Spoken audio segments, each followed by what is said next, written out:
21 अप्रैल 1992 को राजस्थान के अजमेर में रोज जैसा ही माहौल था, लेकिन उस दिन जो हुआ उसके लिए कोई तैयार नहीं था। दरअसल एक स्थानीय अखबार दैनिक नवज्योति में अजमेर में चल रहे एक सेक्स स्कैंडल का खुलासा होता है। ये 90 के दशक के उस दौर की बात थी जब मोबाइल, इंटरनेट, न्यूज़ चैनलों का भारत में ठीक से आगमन भी नहीं हो पाया था। कुछ बड़े लोगों के घरों में ही लैंडलाइन के फ़ोन हुआ करते थे। दैनिक नवज्योति में खबर छपी कि अजमेर में लंबे समय से एक सेक्स स्कैंडल को अंजाम दिया जा रहा है। कुछ लोगों का एक ग्रुप स्कूल में पढ़ने वाली कम उम्र की लड़कियों का सामूहिक बलात्कार कर रहे हैं। हालांकि इस खबर पर लोगों को भरोसा नहीं हुआ, क्योंकि ना किसी लड़की ने खुलकर आरोप लगाए थे और ना ही पुलिस में किसी ने शिकायत दर्ज की थी। इसके कुछ दिनों बाद 15 मई को फिर से एक खबर प्रकाशित हुई, जिसमें इन लड़कियों की धुंधली तस्वीरें भी छापी गई थी। लड़कियों की इन तस्वीरों में कुछ लोग उनके साथ आपत्तिजनक हालत में नजर आ रहे थे। 2 दिनों तक लगातार ये तस्वीरें दैनिक नवज्योति अखबार में प्रकाशित हुई और इस खबर ने अजमेर में तूफान चला दिया था। कहा जाता है कि ये खबर सामने आने के बाद तत्कालीन सीएम भैरों सिंह शेखावत की कुर्सी तक हिल गई थी। हर रोज नई तस्वीरें सामने आने लगी और इन तस्वीरों की जीरोक्स कॉपियां भी लोगों के बीच बंटने लगी।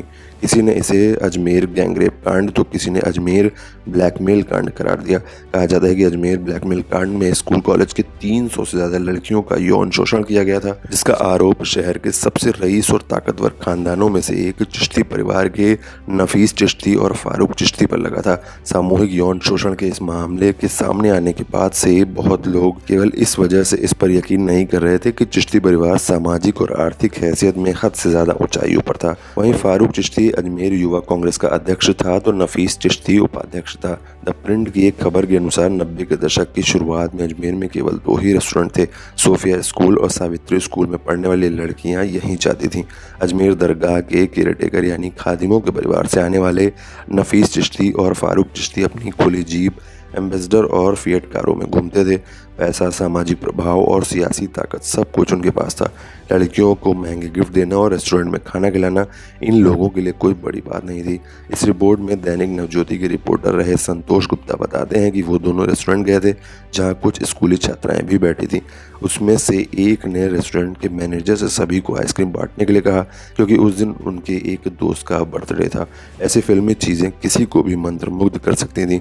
अजमेर ब्लैकमेल कांड में फारूक नफीस के साथ अनवर, मोइजुल्ला उर्फ पुत्तन इलाहाबादी, सलीम, शमशुद्दीन, सुहेल वगैरह भी शामिल थे। द प्रिंट के मुताबिक इन लोगों ने गैस कनेक्शन जैसी चीज़ें तक दिलवाने के लिए लड़कियों को अपना शिकार बनाया। इन लड़कियों को नफीस और फारूक से ये कहकर मिलवाया जाता था कि ये लोग बहुत शरीफ लोग हैं, जिसके बाद ये शरीफ लोग तमाम लड़कियों को अजमेर के एक बंगले, एक फार्म हाउस और एक पोल्ट्री फार्म में ले जाकर उनका यौन शोषण करते थे और अश्लील तस्वीरों के सहारे ब्लैकमेल करते रहते थे। सोशल मीडिया प्लेटफॉर्म एक्स पर स्टार बॉय 2079 नाम के एक यूजर ने इस पर एक ट्विटर थ्रेड लिखा था। इसमें लिखा था कि लड़कियां जब इन लोगों से तस्वीरों की नेगेटिव रील देने की मांग करती थीं तो उनसे और लड़कियों से बात करने का दबाव बनाया जाता था।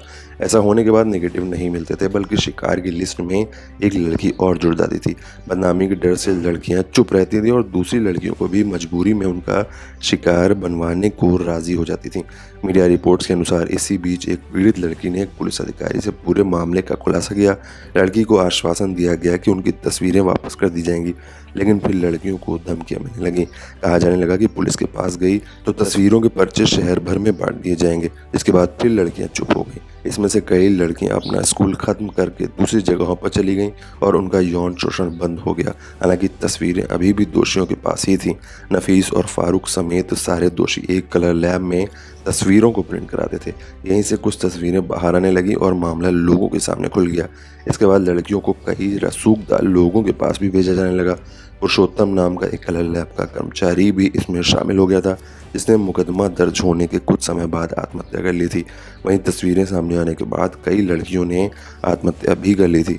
इंडिया टुडे की एक खबर के मुताबिक उस समय एक स्थानीय अखबार के पत्रकार मदन सिंह ने अपने अखबार में रोज लड़कियों की ऐसी ही तस्वीरें छापना शुरू कर दिया। मदन सिंह के खिलाफ एक लड़की ने FIR दर्ज करवाई कि वो तस्वीरें ना छापने के लिए उससे पैसों की मांग कर रहा था। कुछ समय बाद मदन सिंह ने अजमेर ब्लैकमेल कांड से जुड़े 4 से 5 बड़े नाम छाप दिए। इसके बाद उस पर एक जानलेवा हमला हुआ, जिसका आरोप उसने पूर्व कांग्रेस विधायक डॉक्टर राजकुमार जयपाल समेत कुछ लोगों पर लगाया था। इसके कुछ दिनों बाद ही 12 सितंबर 1992 को मदन सिंह की हॉस्पिटल में घुसकर हत्या कर दी गई।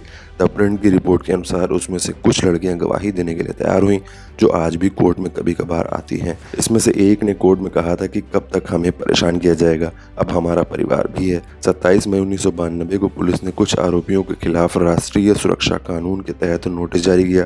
सितंबर 1992 में अजमेर ब्लैकमेल कांड में पहली चार्जशीट फाइल की गई, जिसमें 8 आरोपियों के खिलाफ FIR दर्ज कराई गई। हालांकि जांच आगे बढ़ी तो मासूम बच्चियों और लड़कियों के यौन शोषण के इस मामले में 10 और आरोपियों के नाम जोड़े गए। अजमेर ब्लैकमेल कांड जिला अदालत से हाई कोर्ट से supreme court, fast track court और पॉक्सो कोर्ट के बीच नाचता रहा। शुरुआत में 17 लड़कियों ने अपने बयान दर्ज करवाए, लेकिन बाद में ज्यादातर गवाही देने से मुकर गईं। 1998 में अजमेर की एक कोर्ट ने 8 दोषियों को आजीवन कारावास की सजा सुनाई, लेकिन राजस्थान हाई कोर्ट ने 2001 में उनमें से 4 को बरी कर दिया। 2003 में सुप्रीम कोर्ट ने बाकी चारों दोषियों की सजा घटाकर 10 साल कर दी। इसमें मोइजुल्ला उर्फ पुत्तन इलाहाबादी, इशरत अली, अनवर चिश्ती और शमशुद्दीन उर्फ माराडोना शामिल थे। 2007 में अजमेर की फास्ट ट्रैक कोर्ट ने फारूक चिश्ती को भी दोषी ठहराया, जिसने खुद को दिमागी तौर पर पागल घोषित करवा लिया था।